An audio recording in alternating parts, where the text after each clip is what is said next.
Oh, buckle your seatbelts, ladies and gentlemen. Yes, yes, yes. It's going to be an interesting.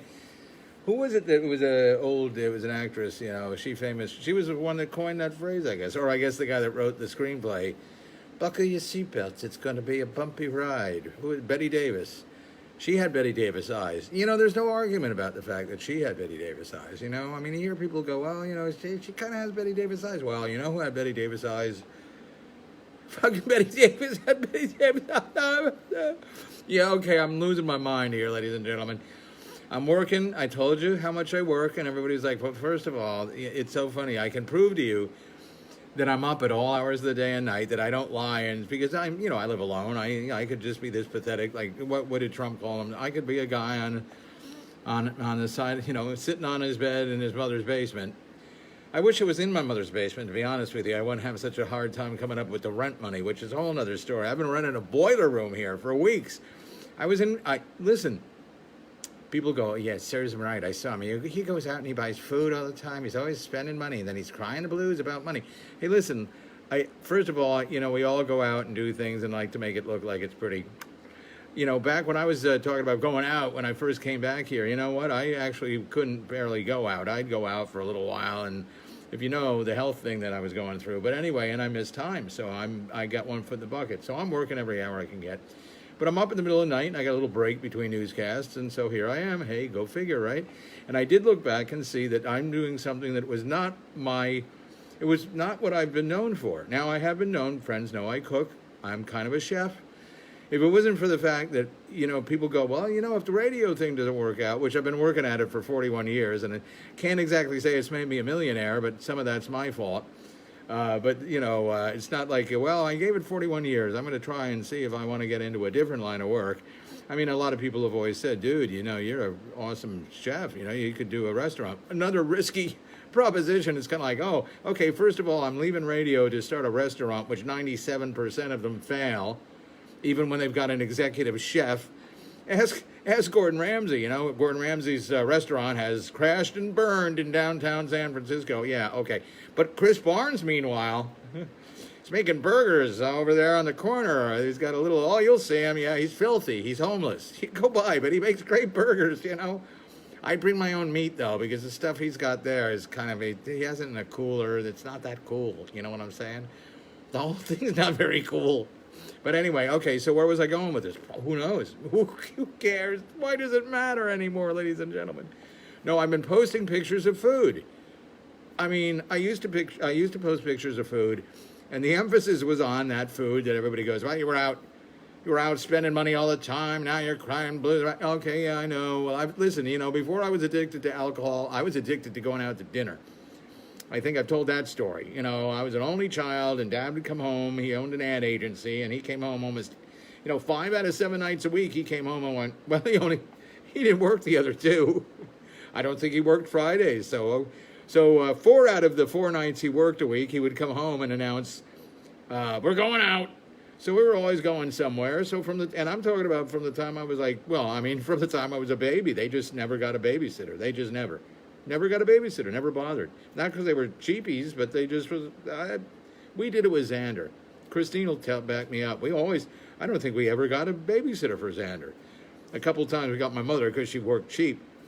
But actually, usually if we were going out to dinner and we wanted to leave Xander somewhere, that would be odd because if anything, if we're asking Mom to watch Xander, she'd be kind of like, what? Why don't I just go with you? Hell, ask me to go and I'll treat. And once we learned that, Mom was with us for every time we ate out anywhere. We go, hey, Mom, we're down at Disney World. We forgot to bring you along. Could you fly down? Because we want to go to lunch. Oh, the line's long. Oh, yeah. Tomorrow? Yeah, we'll still be here. We should just be getting up there. We'll try to remember what we're ordering. But I'm suddenly making food constantly, and people are like, now you're stealing pictures off the internet of the food you're making. No, you know what it is? I've had to buckle down here. I'm probably going to be out of my ass very soon. That's a whole other story, and I don't care. I don't care. I started to tell this story one time, and people said, you went off on this tangent about this Boston comedian, and we could never figure out where you were going with it. It just never came back into the conversation. I think what it is I hear myself referring to, I don't care, and I kind of get that. And here's another, I'm dropping another name of my own friend, Brian. Brian Chamberlain in real life, Brian Kelly on the radio. When we worked our show together on Cape Cod here, beautiful Cape Cod. I'm here, he's not, damn you. He went south. Oh, he went south long ago, let me tell you, but now he's actually residing physically down south. But anyway, so we had a, Brian and I had a, wow. Did I just do it again? I went launch. Oh, I know what it was. Okay, yeah, the thing. The reason I didn't go on it last time was because something like that happened, you know? I could blame it on senior moment or the alcoholism, but now it's just because I'm just like, what was that scene in well, I'm not going to go off on that tangent when I didn't finish the first tangent, but anyway, there's a guy named Kevin Meaney. Well, actually, he passed away a couple of years ago, but he was a very unusual comedian, you know, I would say flamboyant in the way his life ended up, the way he ended up meeting the world and everything. I would say flamboyant was a good word, but even before he had come out, let's say, back when he was beginning, he had come out on stage and was famous for just, I mean, it was one of those kind of deals. It was back around the mid-'80s, and it was like a lot of comedians that were touring because they were lucky enough to get like on these, you know, the Rodney Dangerfield Young Comedian Special and all that stuff. So you had your Sam Kinison, you had your Bob Nelson, you had your this guy there. And I mean, everybody did their stuff, and it was such a hit that initially, for like years, most people, that's all they wanted to hear. Do that thing that you did on the, you know, and Kinison was like, you know, do the thing about the guy in the yard. And he was like, hey, kill me, you know, she says the dick stays here, that whole bit. That was like, everybody wanted him to do that every show. Which ends up pissing off, just like it pisses off musicians, where, you know, it's like every time you do a show, the crowd's yelling to play the same damn hit that you only released it because the record company told you got to write a ballad. You're not going to get any radio airplay if you don't write a ballad. Oh, that freaking thing, a ballad, yeah, screw you. But anyway, but they were all torn on the same material, and one of the things that was famous for Kevin Meaney was anytime he kind of felt he was losing a crowd, I guess this was an outgrowth of the truth. He would just go, hey, man, I don't care. And there's a famous one where he just, I think it was like on Johnny Carson or something, he just goes off. I don't care. You don't think I'm funny? I don't care. Look at me, I don't care. I mean, he just like, it was kind of like, and he actually got noticed. It was like, if I do that, people go, come on, I paid for a freaking actor. I actually bought a ticket. Could you try to pretend to be a real comedian? Just until my date is ready to go and let me slam her, you know, because in the meantime, I didn't pay for this. I could have stayed home. My friend comes over, has a couple of beers. He's funnier than you are, you asshole, you know.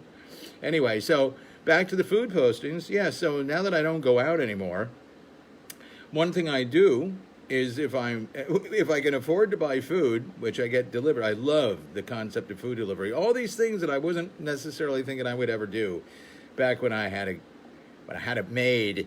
And one of the things was I was like, oh, who needs to have their groceries delivered? I didn't trust it. I actually didn't trust it. I figured, like, I knew how I shop.